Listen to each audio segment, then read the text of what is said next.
Thank you for getting us started today, and thank you to the Georgia Public Policy Foundation for having me here this morning. And for those of you who've come to attend, I hope you find this valuable. I want to tell you right at the outset that the Georgia Motor Trucking Association likes what we've seen here. Georgia Public Policy Foundation presented this idea to us a while back, and it was something that we immediately saw value in because it fits with what we've learned anecdotally over the years from our truckers, from our dispatchers, from our trucking companies. Let me give you a quick look at some of what the background is for the trucking industry in the state. What we've got here is some data from a few years ago, and I know Paige has some newer data that will just build on these numbers. But what you see is that about 78% of the freight in this state, inbound and outbound manufactured freight, moves on truck.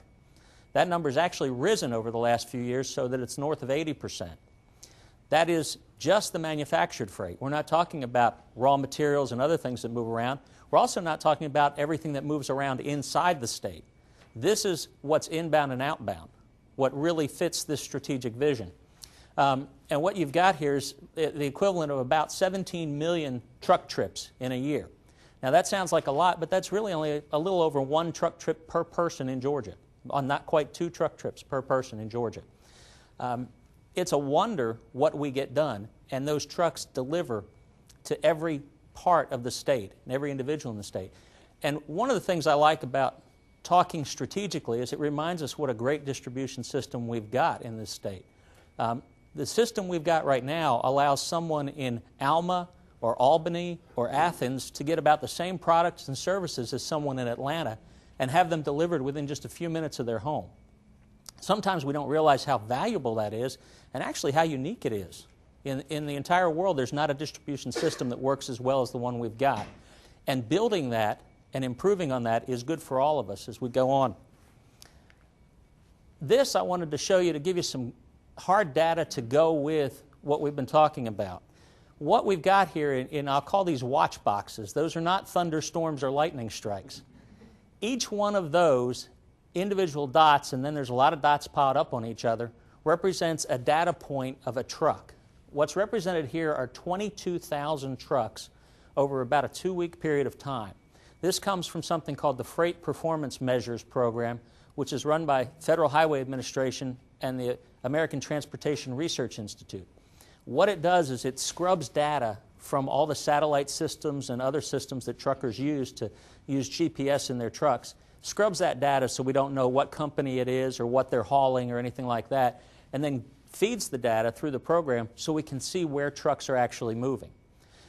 GMTA asked ATRI to do this study for us a couple of months ago. What we're looking at here is the dots to the north of Atlanta in the blue box that's conveniently labeled north, and the red box labeled south to the south of Atlanta. These trucks here and these trucks here, how often do they switch places, or how often does a dot show up here and then later here? That'll tell us something about truck movement instead of just guessing that there might be 20% of the trucks that need to go through Atlanta or 30% or whatever. We get some hard numbers. Now, the reason we want to know that, and of course we've talked about it, is the problem is that everybody has to come through the most densely populated part of our state because of this design. And what we're trying to do is figure out a way to do this better, or as Kelly said, skip it altogether and find a way around it. We've had a lot of abortive attempts about fixing this problem. The problem here is if you just keep forcing people to go where they don't want to go in the first place, you're really not finding a solution. So here, back to our watch boxes, what do they show us? Well, if we take the measurement from these 22,000 trucks and we look at them over just a 12-hour time frame, basically one business day, we find that fully 26% of those trucks show up in both boxes. That means in one 12-hour day, 26% of the trucks that either started here and went south down to this area, or they started here in the south and they went up north to this area. That's a lot of through traffic for one day. If we stretch that out to a 2-day period, it's about a third of the trucks that make that trip. And if we look at these trucks over a 2-week period, a little more than 36% of them, more than a third of the trucks, were involved in a through traffic trip through Atlanta. Now that doesn't count the other trucks that may have come down here and done distribution in the Atlanta area or come up here and terminated in Atlanta as well. But what you've got here is hard data supporting what Kelly told you earlier, that somewhere around 30% of all the trucks coming through the Atlanta metro area really don't want to be in the Atlanta metro area. Some of the merits that we see in this proposal, quite simply, is that it is a true strategic long-term plan. Kelly talked about the potential for Middle Georgia and the potential for distribution facilities to grow down there. I can tell you that that is something we would look at very favorably, and something that a lot of entrepreneurial truckers would very quickly be in there in the warehousing business and looking to make that move, because we'll go where the customers need us to go. And if distribution is better accomplished down there, we'll open facilities and we'll operate from out of there and get more traffic out of the metro Atlanta area. It provides access and it provides a lot of choice for traffic flows. So one thing we like is choice in how to operate, because it lets us be as efficient as we can for our shippers, for our customers. And it opens up new economic opportunities for other parts of Georgia and for more than just trucks. Kelly mentioned that if it's done right, you've got potential for pipeline, you've got potential for rail. All modes of freight transportation are going to see a lot of growth in the next 20 years. Now, I know those things, sometimes ring hollow when you're in the middle of hearing about the recession and everything else that's going on. Well, folks, recessions don't last forever, and historically, you can count on 5% growth over time.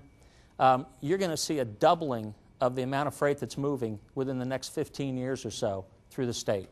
We've got to be able to free up the way that moves. We've got to give people more choices than just driving everything through Atlanta. And this is a growth opportunity for the whole state. I like it better, and we like it better than just a quick fix, or not even quick fix, but a fix, quote unquote, for congestion in the Atlanta area. Because no matter what you do in the Atlanta area, all you're doing is buying a couple more years until you pack it up again. With the kind of growth we're going to see, you've got to have a permanent solution. The permanent solution is to allow the free flow of commerce, and the permanent solution, I think we said it on this one, the permanent solution lies outside of Atlanta. That's what we need to do, and that's where we need to go. Finally, this just allows the state to continue its place as a competitor in the global marketplace, helps us stay competitive for the future. So it's something we really do support. The basic idea, the basic concept looks good to us. It looks good to us from the perspective of knowing how we operate and how freight actually flows through the system and through the marketplace. I will close with a couple of concerns we have, because this is, after all, at the end of the day, a political environment. This is political decisions. Let me tell you a couple of our concerns. One is what we'll call the tax-first crowd. Truckers are taxpayers. And so when we hear people saying we need more money, we need more money, we need more money, we hear people saying they want to get deeper and deeper into our pockets. And when they're saying that without a plan to make things better, it gives us some great concern. So we're concerned that plans like this plan or something built on it, is what we decide to do before we decide to start taxing the truckers more or the car drivers more, to just kind of fritter the money away or not know what we're going to do with the money. We're concerned there might be opposition from other areas. This provides a lot of benefit to a lot of parts of Georgia, and overall it provides great growth potential for the state of Georgia in the future, but there's always somebody who can figure out that it's not good enough for them.